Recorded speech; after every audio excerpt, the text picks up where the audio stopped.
Isso aconteceu quando eu tinha uns 6 anos. Eu tinha feito uma viagem com minha família para uma cabana. Foi bem legal, mas por algum motivo eu estava com uma sensação estranha. A cabana não era tão grande assim. Dividi um quarto com minha irmã. Meus pais dormiam em outro quarto que era ao lado do nosso. Em uma das noites, eu, por algum motivo, acordei de madrugada, o que é estranho porque tenho sono pesado. Quando abri os olhos, a primeira coisa que vi foi uma garota agachada olhando nos meus olhos. Mas aquela garota não era uma garota qualquer. Ela era muito parecida com minha irmã. Pensei que fosse ela porque estávamos no mesmo quarto e dormíamos na mesma cama. Note-se que a menina estava no chão, de frente para mim. Estendi o braço para ver se era minha irmã mesmo. Mas do nada me assustei e recuei, escondendo meu rosto no travesseiro por uns 15 minutos. Pelo canto do olho, vi que a menina continuava olhando para mim. Eu queria me virar, mas quando o fiz, vi minha irmã dormindo e percebi que a menina que estava olhando para mim não era quem eu pensava. Fiquei com muito medo e comecei a chorar. Levantei da cama, passando por cima da minha irmã, e corri para o quarto onde meus pais estavam. Sacudi minha mãe para acordá-la.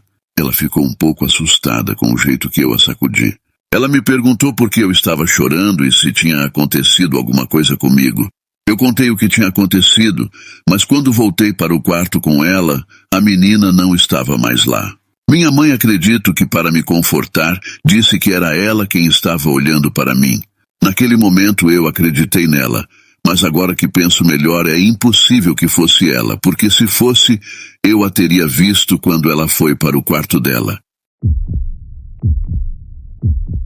Vou contar a história mais sombria que já me aconteceu.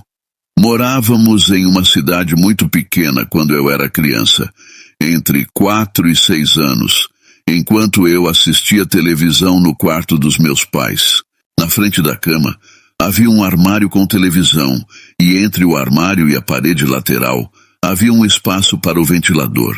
Eu estava assistindo TV quando, olho para o lado, vi um menino aparecer e sentar ao meu lado na cama. Ele ficou lá, olhando para mim, sem fazer nada. Fiquei com medo e corri para contar aos meus pais. Eles acreditaram em mim, revistaram o quarto, mas não encontraram nada. Até hoje lembro-me de como ele estava vestido e de seu cabelo preto. Aparentava ter uns 8 anos.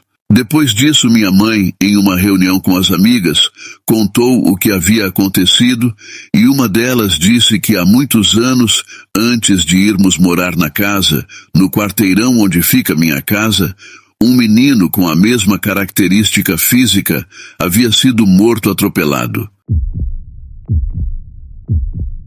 Uma vez passei a noite na casa do meu primo. Cheguei e fiquei muito animado. Ajudei meu primo a arrumar o quarto e depois jogamos Roblox na cama dele até tarde. Horas se passaram e já era 1h da manhã. Fiquei com medo, não sei porquê. Minutos depois resolvemos dormir. Vale ressaltar que minha prima tem um espelho grande no quarto dela, que fica ao lado da cama. Meu primo dorme com um abajur ao lado da cama. Acordei no meio da noite e olhei para o espelho. Segundos depois vi que meu reflexo estava sorrindo, mas eu não tinha sorrido. Fiquei com medo e me cobri completamente com o lençol. O cachorro do meu primo começou a latir para a parede, o que me pareceu muito estranho. Isso aconteceu comigo em 2020. Nesse ano, me tornei fã de creepypastas e coisas paranormais. Quando minha mãe percebeu o meu fanatismo, ela me proibiu de assistir a esse tipo de coisa, já que ela dizia que isso chamava coisas ruins para nós mesmos. Mas como naquela época eu estava rebelde, não me importei com a opinião dela e continuei vendo. Inclusive, eu desenhava muitos desenhos sobre as creepypastas, até que um dia meus pais saíram à noite e me deixaram com minha irmã gêmea. Naquele dia, eu tinha terminado um desenho de Jeff the Killer. A lenda de Jeff the Killer é uma das creepypastas mais famosas da internet. Trata-se de uma história de terror sobre um jovem chamado Jeff. A origem da lenda varia, mas geralmente envolve Jeff sendo atacado ou sofrendo um acidente que o deixa desfigurado. Ele então enlouquece, desenvolvendo um sorriso sinistro e olhos vazios. A história diz que Jeff aparece no quarto das pessoas enquanto elas estão dormindo e, através da telepatia, chama as crianças para dentro do armário com ele, sussurrando: "Vá dormir." Eu guardava todos os desenhos que fazia em uma pasta que acabei esquecendo no quarto dos meus pais.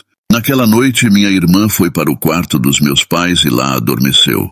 Na manhã seguinte, minha irmã acordou assustada e nos contou que, à noite, quando foi ao quarto dos meus pais para dormir, tinha ouvido alguém atrás dela dizendo: "Vá dormir." Ela estava com medo porque eu tinha contado a ela que Jeff the Killer dizia isso.